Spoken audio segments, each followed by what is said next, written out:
আসসালামু আলাইকুম। আমি চলে আসছি এসসিপি ফানটাইম থেকে। আজকে আমরা ঢাকা শহরের রাস্তাগুলা ঘুরে ঘুরে দেখব। পুরো ভিডিওটা দেখতে থাকেন। লাস্টে কিন্তু চমক আছে, কারণ আজকে আমি আমার এক্সের ছোট বোনের সাথে রিকশায় ঘুরব। ওর ছোট বোনও কিন্তু আমাকে পছন্দ করে।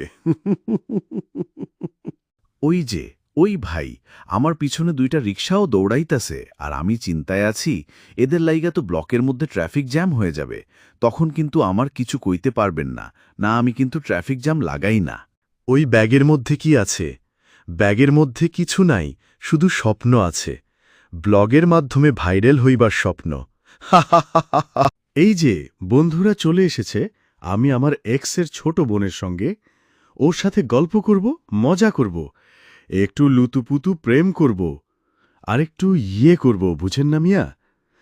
তো আর কি, এখন ওকে নিয়ে আমি চলে যাব গুলিস্তান, সস্তা একটা রেস্টুরেন্টে।